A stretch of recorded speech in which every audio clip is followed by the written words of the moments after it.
Vampire chapter 11 बुरी खबर। Master Colin, यह वास्तव में आप हैं? कॉलिन अचंभित रह गया और जब उसने पीछे मुड़कर देखा तो उसने पाया कि गश्त करने वाले घुड़सवारों का एक समूह उसके पीछे इकट्ठा हुआ था। आगे वाला व्यक्ति तेजी से पलटा और उतर गया, अपना हेलमेट उतार दिया और एक चेहरा प्रकट किया जिससे कॉलिन बहुत परिचित था। रेमंड मोरबर्न, 3 बैरन एंग्लिया के प्रति निष्ठा, अरे नहीं, अब 2 शूरवीरों में से एक। मास्टर कॉलिन, आप यहाँ क्यों हैं? मैं। कॉलिन ने रेमंड की ओर देखा जो उसे सलाम करने के लिए झुक रहा था और उसे नहीं पता था कि नाइट को कैसे समझाया जाए, इसलिए उसने विषय को बंद कर दिया। मेरे पिता के बारे में क्या?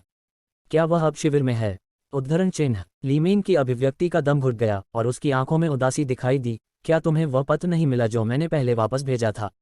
कौन सा पत्र? आपने इसे कितनी देर पहले भेजा था? लगभग 1 महीने पहले। इसका मतलब यह है कि आस्तिक को ब्रेकेसल में बहुत पहले आ जाना चाहिए था। मुझे कोई पत्र नहीं मिला है। कॉलिन ने यह सोचकर कि उसका पिछला अनुमान सही था, भौहें चढ़ा दी। कोई सामने की तर्ज पर समाचार को रोक रहा था। यह कैसे हो सकता है? रेमंड भी थोड़ा हैरान था। आपने पत्र में क्या कहा? रेमंड ने अपना सिर नीचा कर लिया, उसका स्वर नीचा और उदास हो गया और अपराध बोध से भरा। क्षमा करें मास्टर कॉलिन, मैंने आपको यह बताने के लिए लिखा था कि लॉर्ड बैरन 1 महीने से अधिक समय पहले युद्ध में मारे गए थे। दुर्भाग्य से। क्या? कॉलिन स्तब्ध रह गया। हालांकि कॉलिन को इस सस्ते पिता के लिए कोई भावना नहीं होगी, लेकिन अचानक बुरी खबर से वह चौकन्ना हो गया। अपेक्षित शरण इस तरह गायब हो गई। इसके अलावा यह हमेशा के लिए गायब हो गया। लेकिन इस तरह क्या एंग्लिया परिवार की बागडोर उस पर नहीं पड़ेगी?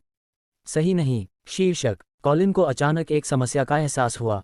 अगर वह यहाँ से नहीं जाता था तो उसके पूर्ववर्ती की हत्या कर दी जानी चाहिए थी और उसकी मृत्यु हो जानी चाहिए थी। इसलिए युद्ध में बैरन एंग्लिया की मृत्यु के बाद कॉलिन की फिर से हत्या कर दी गई और शीर्षक पर गिरना चाहिए। उसकी बहन केटलिन एंजल। तो कॉलिन ने तुरंत महसूस किया कि इस हत्या में जिस व्यक्ति को वास्तव में सबसे अधिक लाभ हुआ वह उसकी बहन केटलिन थी। इसलिए वह भी सबसे अधिक संदिग्ध है। कॉलिन को अचानक चारों ओर ठंड लग गई। मेरी बहन जानबूझकर खुद को मारने की कोशिश कर रही है। सौभाग्य से मैं फॉलन ईगल सिटी नहीं गया, नहीं तो क्या यह खुदकुशी का फंदा नहीं होगा? इसके अलावा कॉलिन ने एक और समस्या देखी, यानी उसकी बहन को उसके पिता की मौत की खबर पता चल गई होगी, नहीं तो वह कभी कॉलिन पर हमला करने की हिम्मत नहीं करती। आखिरकार अगर बैरन एंग्लिया जीवित ग्रेकेसल लौट आए और पाया कि उनका इकलौता बेटा मर गया है तो वह निश्चित रूप से हार नहीं मानेंगे। भले ही केटलीन के हाथ और पैर बहुत साफ हों, बैरन हत्यारे का पता नहीं लगा सकता, लेकिन वह अपने चरम पर है और वह दूसरी पत्नी से शादी कर सकता है और बच्चे पैदा कर सकता है और शीर्षक कैटलिन को नहीं पढ़ सकता है। ऐसी परिस्थितियों में कैटलिन निश्चित रूप से अपने भाई की हत्या करने के लिए इतना बड़ा जोखिम नहीं उठाएगी। इसलिए केटलिन ने अपने पिता की मृत्यु की खबर को किसी न किसी माध्यम से अग्रिम पंक्ति में सीखा होगा और यही उसने सोचा था। जैसे ही कॉलिन इसके बारे में सोच रहा था, लेइमेंग ने अपनी कमर के चारों ओर लंबी तलवार को दबा दिया, कॉलिन के सामने एक घुटने पर घुटने टेक दिए और दोनों हाथों से लंबी तलवार पेश की और कहा, मैंने लॉर्ड बैरन की अच्छी तरह से रक्षा नहीं की। मैंने अपनी मूल प्रतिज्ञा का उल्लंघन किया। मास्टर कॉलिन, आपको मेरा न्याय करने का अधिकार है। कॉलिन वापस अपने होश में आया, रेमन नाइट को देखा जो उसके सामने घुटने टेक रहा था और अचानक पूछा, वल्ला नाइट कहाँ है? रेमन स्पष्ट रूप से दंग रह गया था। वह स्पष्ट रूप से यह नहीं समझ पाया कि कॉलिन ने अचानक यह क्यों पूछा, लेकिन उसने ईमानदारी से उत्तर दिया, वल्ला नाइट युद्ध के दौरान तितर-बितर हो गया था, मुझे डर है। तो तुमने वर्ला का शरीर नहीं देखा? नहीं। कॉलिन की बहन कैटलिन के पति वल्ला ओमान, फॉलन ईगल सिटी के लॉर्ड ओमान के नाजायज बेटे।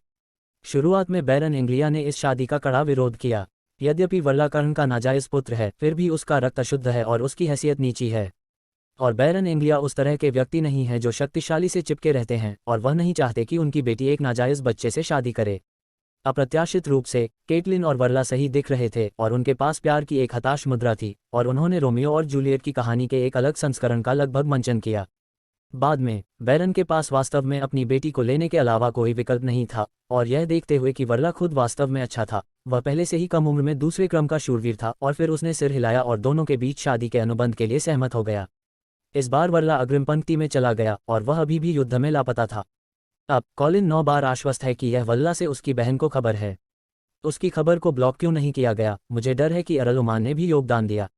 शायद अरल उमान ही हत्याकांड का असली मास्टरमाइंड था। आखिरकार कैटलिन को उपाधि मिलने के बाद वह और वालरा के बच्चे अगले उत्तराधिकारी होंगे। इस तरह एंग्लिया परिवार का बैरन स्वाभाविक रूप से ओमान परिवार में प्रवाहित हो गया। अरल ओमान। केलिन ने उत्तर में इस शक्तिशाली नाम को चबाया, उसकी आंखों का तेज चमक उठा। फिर उसने रेमन नाइट के हाथों में लंबी तलवार ली जो उसके सामने आधा घुटने टेक रहा था, और धीरे धीरे उसे प्रतिद्वंद्वी की गर्दन की ओर घुमाया। लेमेन ने अपनी आंखें बंद कर लीं, गतिहीन। लंबी तलवार रेमंड के कंधे पर गिरी। आगे नहीं बढ़ा। रेमंड मोरबर्न नाइट, क्या आप मेरे प्रति वफादार रहना चाहेंगे?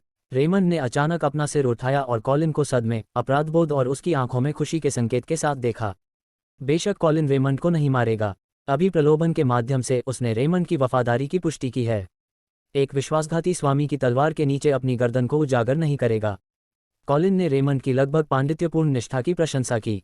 विशेष रूप से कार्टर नाइट के विश्वासघात का अनुभव करने और ट्रॉल के पिता हत्या को देखने के बाद रेमंड नाइट जैसा ईमानदार व्यक्ति और भी दुर्लभ लगता है। बूम! लेईमैन के बाएं हाथ ने उनकी छाती पर गंभीर रूप से प्रहार किया, आधा घुटना टेककर मुद्रा बनाए रखा और जोर से शपथ ली। मैं, रेमंड मोरबर्न, आज मैं महान गर्जना वाले सफ़ेद भालू बैरन कॉलिन एंग्लिया के प्रति अपनी अद्वितीय निष्ठा की पेशकश करता हूँ। मेरे जीवन काल में तेरी ही इच्छा ही मेरा लक्ष्य होगा और तेरी तीक्ष्ण तलवार जिस ओर इशारा करती है वह मेरी दिशा है।